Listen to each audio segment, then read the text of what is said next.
امام خمینی کا آخری جملہ جو کل میں نے پڑھا تھا کون سا تھا؟ انہوں نے فرمایا تھا آج تک اللہ کی کتاب کی تفسیر نہیں لکھی گئی۔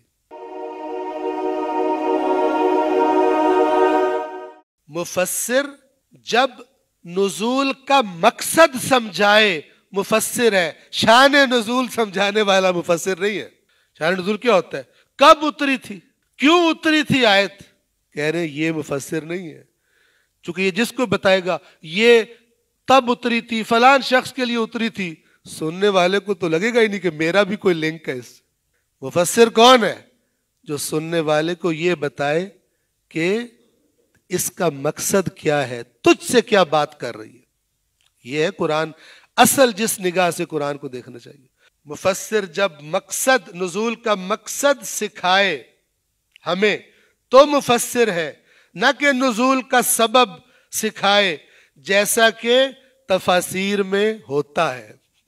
وہ تفاسیر، اس لیے میں کہہ رہا ہوں، امام کہہ رہے ہیں کہ میں کہہ رہا ہوں تفسیر نہیں لکھی گئی، ادھر ادھر کی معلومات اٹھا کے جمع کر دی کتاب میں۔ جس کو فلسفے کا زیادہ تھا اس نے پورا قرآن فلسفے پہ ڈال دیا، جس کو تاریخ کا شوق تھا اس نے پوری تاریخ ڈال دی، کسی کو ادبیات کا تھا اس نے پورا زور ادبیات پہ دے دیا۔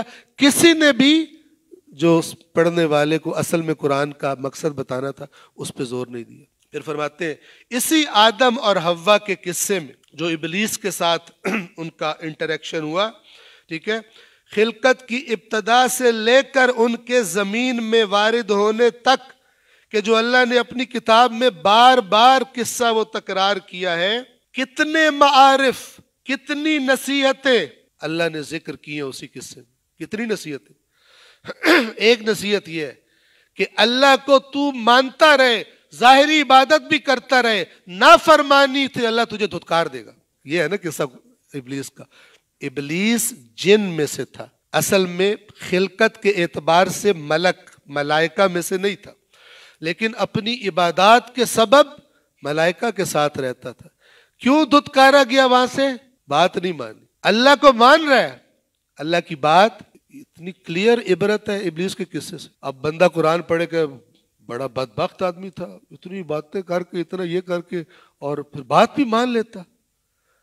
لیکن یہ بات کرنے والے کو یہ پتا نہ ہو کہ ابلیس اگر کرے تو برا ہے تو بھی کرے تو برا ہے۔ تو ابلیس جتنی عبادت بھی نہیں کر سکتا۔ قرآن پڑھے تو فوکس کیا ہو، میرے لیے کیا ہے، تب آپ دیکھیں جیسے مولانا نے فرمایا بات کرے گا پھر تم سے، تمہیں یوں نہیں لگے گا کہ یہودیوں کی بات کر رہا ہے، تمہیں لگے گا تم سے کہہ رہا ہے، تو نے یہودی نہیں بننا یہ حرکت کر کے، تو نے کافر نہیں بننا یہ حرکت کر کے، تو نے فاسق نہیں بننا یہ حرکت کر کے، تو نے غافل نہیں بننا، تو نے منافق نہیں بننا، تو نے مومن بننا ہے، یہ صفات پیدا کر کے۔ کتنے اس قصے میں معارف اور نصیحتیں ہمیں ملتی ہیں، اور کتنے نفسانی عیب اور ابلیسی اخلاق کا ہمیں پتہ چلتا ہے۔ ابلیس کی باتیں کیسی ہوتی ہیں، ابلیس کس موقع پر کیا ڈیسیجن لیتا ہے، ٹھیک ہے، یہ سارا کچھ قرآن تو یہ کر رہا ہے لیکن ہم اس سے غافل۔ جو بات قرآن میں ذکر ہے، اصل میں جو بات اللہ کرنا چاہ رہا ہے اس پہ فوکس، ہدایت پہ فوکس، نہ کہ جو اس کے ضمن میں باتیں آ گئی ہیں، جو اس ہدایت کے پہلو کو بیان کرنے کے لیے جو ضروری تھا وہ باتیں لائی گئی ہیں،